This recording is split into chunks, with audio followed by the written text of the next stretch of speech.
I had made a decision to step away from administration in October of last year. And then just saying, Lord, what next? Where's it going to be and how's it going to be? Manhattan Christian wasn't on my radar. And then all of a sudden there it was. The Lord was kind of pointing, hey, spend some time here and learn here. It's been a community that is committed to Christian education. That while it has a long history, it understands that things get to be different, and what does this look like for the future? And then the third thing would be that we do this in community. I feel like there's an open door.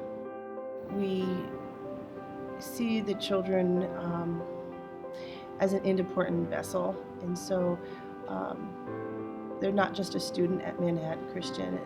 They really do invest. The teachers really invest in our kids' lives. I feel like our mission is to lead and to guide children in the way that they should go. So instructing them, teaching them, guiding them, and just helping them to understand in life that we are called to a greater purpose and calling. So to help to teach them that. If you were going to tell a student, like somebody who's considering going here for high school, what would you say? I would say that you're probably going to have a fantastic community around you and people that will welcome you in. And the teachers help you through anything. As long as you're willing to put in that hard work, you'll get through it for sure.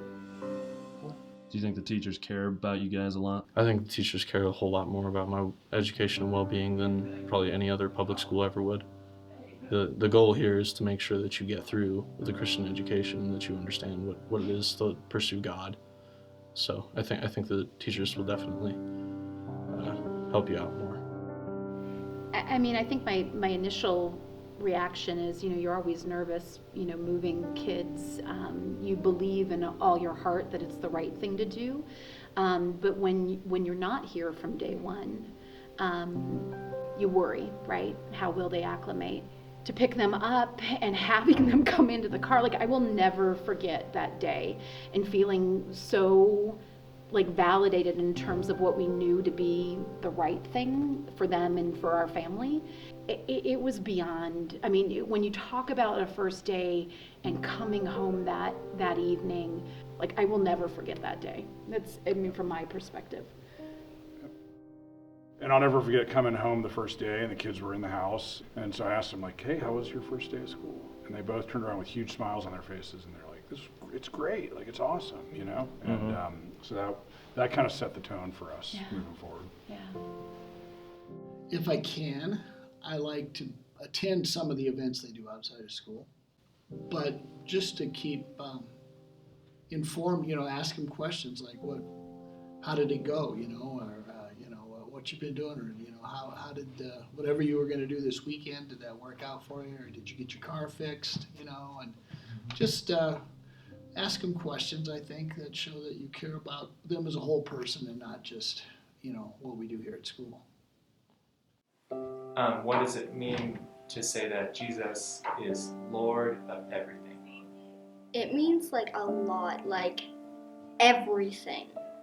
Every breath we take, every air molecule, everything. It's just amazing. I think when people come to Manhattan Christian, understand that it's a community. It's a community that is accepting, but it's not perfect.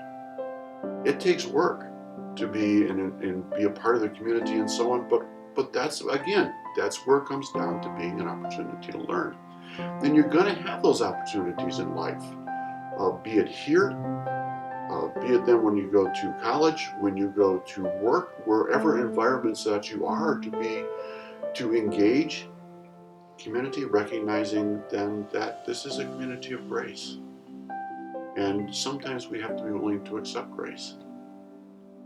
If there was one thing that you could say to your students that they would carry with them for the rest of their lives, that they would remember, what would you say?